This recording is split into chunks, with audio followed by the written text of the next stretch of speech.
أعوذ بالله من الشيطان الرجيم. بسم الله الرحمن الرحيم. الحمد لله رب السلام عليكم ورحمة الله تعالى وبركاته.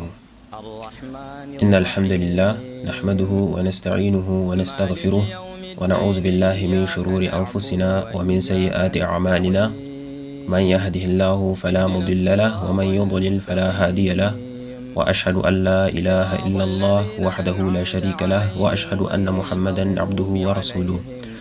يا أيها الذين آمنوا اتقوا الله حق تقاته ولا تموتن إلا وأنتم مسلمون.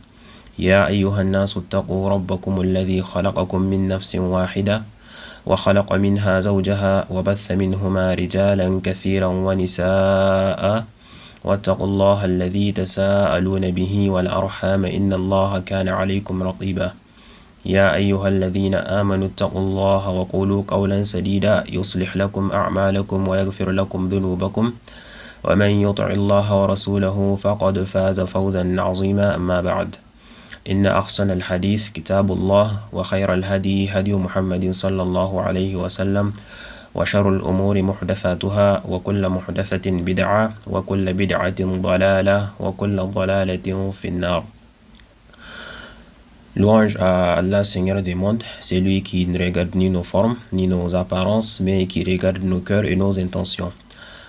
Paix et salut sur notre prophète Mohammed sallallahu alayhi wa sallam, le modèle de la sincérité parfaite, lui qui n'a jamais adoré Allah que pour lui seul, sans ostentation, sans recherche de réputation. Chers frères et sœurs musulmans, le thème d'aujourd'hui est un thème qui décide du destin de nos œuvres, al-ikhlas al-qalb, qui peut se traduire par la sincérité du cœur. C'est un thème délicat, invisible, secret, mais c'est le fondement de tout, parce que sans sincérité, les actes s'effondrent, et avec la sincérité, même les petits actes deviennent immenses auprès d'Allah subhanahu wa ta'ala. Rappelez-vous qu'Allah subhanahu wa ta'ala ne regarde pas l'apparence, mais le cœur. Et donc, à ces propos, le prophète sallallahu alayhi wa sallam a dit: Inna Allah la yanzuru ila suwarikum wa la ila ajsadikum walakin la yanzuru ila qulubikum wa a'malikum. Allah ne regarde pas vos corps ni vos apparences, mais il regarde vos cœurs et vos actes. Donc, alors que les gens voient notre vêtement, notre style, notre façon de parler, notre participation à la mosquée, Allah subhanahu wa ta'ala lui regarde pourquoi nous faisons ce que nous faisons, pourquoi nous prions, pourquoi nous donnons, pourquoi nous parlons, pourquoi nous prêchons. Et la question ici n'est pas seulement qu'est-ce que nous faisons, mais plutôt pour qui nous le faisons. Parce que quand nous faisons une chose avec sincérité, nous devons le faire pour Allah subhanahu wa ta'ala, pas pour que les gens voient ou apprécient. Car c'est Allah subhanahu wa ta'ala qui récompense les bonnes actions, pas les gens. La sincérité, al-ikhlas, c'est quoi? Al-ikhlas, c'est purifier l'intention, enlever les autres qu'Allah du cœur. Ça veut dire que vous devez supprimer de votre cœur toute forme d'attachement, d'amour ou de confiance envers autre chose qu'Allah subhanahu wa ta'ala, et n'adorer que lui, ne rechercher que sa face, sa lumière et son agrément. Un des salafs disait: je n'ai jamais combattu quelque chose de plus difficile pour moi que mon intention. Un salaf, c'est quelqu'un qui suit les principes du salafisme, qui est un mouvement islamique qui prêche un retour aux pratiques de l'islam des pieux ancêtres. Alors, pourquoi ce salaf a-t-il dit qu'il n'a jamais combattu quelque chose de plus difficile pour lui que son intention? Eh bien, c'est parce que l'intention, c'est quelque chose qui change, qui glisse, qui se mélange et qui se corrompt facilement. Tu commences pour Allah, puis tu te surprends à atteindre le regard des gens, leurs compliments, leurs mashallah. Dans le Coran, Allah subhanahu wa ta'ala nous dit: وَمَا أُمِرُوا إِلَّا لِيَعْبُدُوا اللَّهَ مُخْلِصِينَ لَهُ الدِّينَ. Il ne leur a été commandé que d'adorer Allah lui vouant un culte pur. Donc, chers frères et sœurs, tout l'islam est résumé ici. Adorer Allah subhanahu wa ta'ala en lui vouant un culte pur, pas pour le regard des gens, pas pour la réputation, pas pour le statut, les réseaux sociaux ou la fierté du nafs, la fierté de l'âme si vous préférez, mais pour Allah subhanahu wa ta'ala uniquement. Dans un autre hadith, le prophète sallallahu alayhi wa sallam a dit: Innamal a'malu binniyat wa innama likulli imri'in ma nawa. Les actes ne valent que par les intentions et chacun n'aura que ce qu'il a eu comme intention. Par exemple, deux personnes prient côte à côte, même rak'at, même horaire, même mosquée. Pour l'une, la prière est acceptée, mais pour l'autre, la prière est rejetée. Pourquoi? Parce que lui, là, il priait pour être vu pour l'image, pour la forme. Ce qui change tout ici, ce n'est pas le mouvement du corps, mais le mouvement du cœur. Le prophète sallallahu alayhi wa sallam a dit « Akhoufu ma akhoufu alaykum ash-shirkul asghar » Ce que je crains le plus pour vous, c'est le shirk mineur. On lui demanda « Ma huwa ash-shirkul asghar » Il répondit « Ar-riya » l'ostentation. L'ostentation, c'est montrer quelque chose de manière excessive pour impressionner les gens ou se faire admirer, comme par exemple prier pour être vu, donner pour être applaudi, agir pour être reconnu. Et l'ostentation, c'est vraiment un poison subtil. Nous devons nous en méfier parce que si on peut le cacher aux gens, on ne peut pas le cacher à Allah subhanahu wa ta'ala. Allah dit au sujet de certains فَوَيْلٌ لِلْمُصَلِّينَ الَّذِينَ هُمْ عَنْ صَلَاتِهِمْ سَاهُونَ الَّذِينَ هُمْ يُرَاءُونَ Malheur donc à ceux qui prient mais qui sont négligents dans leur prière, ceux qui agissent par ostentation. Ceux-là, ce ne sont pas des gens qui ont abandonné la prière. Ils prient, mais pourquoi? Ils prient sans cœur et parfois ils prient pour se montrer. Donc, chers frères et sœurs, une prière sans sincérité, c'est comme un corps sans âme. Elle bouge, mais elle ne vit pas. Maintenant, comment peut-on reconnaître un cœur sincère? Il y a des signes.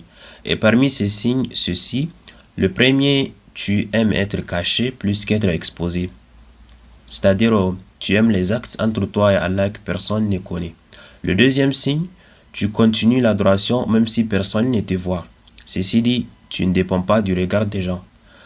Le troisième, tu te réjouis si Allah t'utilise, pas si les gens te citent. Et donc, ce qui compte, c'est le regard d'Allah subhanahu wa ta'ala, pas le regard, pas le regard des gens. Le quatrième signe, tu es plus sévère avec ton âme qu'avec celle des autres. Autrement dit, tu as peur pour ton intention, tu as peur de perdre ton intention. Et le cinquième, tu demandes souvent à Allah la sincérité. Après cela, comment purifier nos intentions? Premièrement, nous devons nous rappeler de la mort et le jour du jugement. Allah subhanahu wa ta'ala dit يَوْمَ لَا يَنْفَعُ مَالٌ وَلَا بَنُونَ إِلَّا مَنْ أَتَى اللَّهَ بِقَلْبٍ سَلِيمٍ. Le jour où ni les biens ni les enfants ne seront d'aucune utilité, sauf celui qui vient à Allah avec un cœur saint. Un cœur saint, c'est-à-dire un cœur purifié du shirk, de l'ostentation, de la jalousie et de l'orgueil.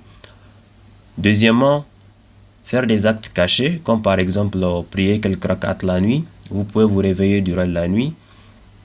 Vous faites quelques unités de prière. Personne ne le sait, personne ne vous voit. Juste une prière entre vous et votre Seigneur. Donner une aumône sincère, faire du dhikr ou aider quelqu'un sans qu'il ne le sache. Vous pouvez venir en aide à quelqu'un sans qu'il ne sache que c'est vous qui lui avez offert cette aide.